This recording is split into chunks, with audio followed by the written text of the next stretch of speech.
तो मामा से आखिरी बातचीत क्या हुई थी? मम्मा उठा रही थी, मम्मा कह रही थी उठ जाओ स्कूल का टाइम हो गया है। मैंने कहा अभी नहीं, थोड़ी देर बाद उठ जाऊंगी। मम्मा कहती उठ जाओ, एक मरतबा मेरे साथ खाना खा लो।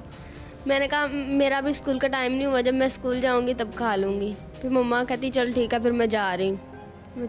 मम्मा चली गई। तो क्या चाहती थी वो, क्या बने आप बड़े होके, क्या करें? आप तो माशाल्लाह बड़ी लायक है, क्लास में सुपर सेक्शन में है, सुपर मॉडल क्लास में पढ़ी है। मेरी मम्मा मुझे डॉक्टर बनाना चाहती थी। डॉक्टर बनाना चाहती थी, इसीलिए इतनी मेहनत कर रही थी आपके लिए? जी। तो फिर आपको ये कैसे पता चला सारा मामला? जब मैं स्कूल में थी, छुट्टी होने वाली थी, तो पहले लेने चले गए। मैंने पूछा पहले क्यों लेने आए हो? तो कहते आपकी मम्मा सीढ़ियों से गिर गई, उनकी तबीयत नहीं ठीक।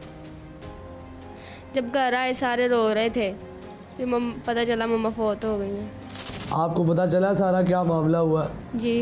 क्या वज़ीर आज़म पंजाब मरीम नवाज़ साहिबा को आप क्या रिक्वेस्ट करेंगी? मैं उनसे रिक्वेस्ट करती हूँ, रियासत तो माजा से होती है, वो भी इस रियासत की बेटी हैं, मैं भी इस रियासत की बेटी हूँ, मेरी वालदा भी इस रियासत की बेटी थी। अगर इस रियासत में बेटियों को इंसाफ नहीं मिल सकता तो इस रियासत का क्या फ़ायदा। मैं वज़ीर आला पंजाब मरीम नवाज़ से दरख्वास्त करती हूँ हमें इंसाफ दिया जाए। मेरी मम्मा के कातिल को जल्द से जल्द इसके किए की सज़ा दी जाए। आप क्या चाहते हैं, उसकी जालिम इंसान की क्या सज़ा होनी चाहिए? क्या हो सकती है, ज़्यादा से ज़्यादा मौत ही हो सकती है ना, सबसे बड़ी सज़ा तो यही है ना, मौत है, तो उसे फांसी देनी चाहिए। जी, अगर फांसी से ऊपर भी कोई सज़ा है तो वो देनी चाहिए।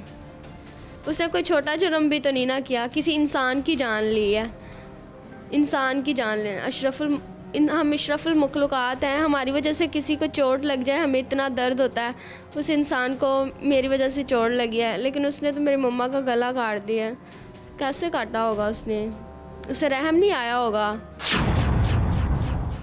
वो जालिम इंसान है, वो उसको भी इसी तरह तरफा के मारा जाए, ताकि उसको भी एहसास हो जब हम किसी की जान लेते हैं तो किसी को कितना दर्द होता है। आपकी वालिदा से कोई बातचीत हुई थी? उन्होंने को बताया था कोई ये तंग वगैरह करता है या कुछ? नहीं।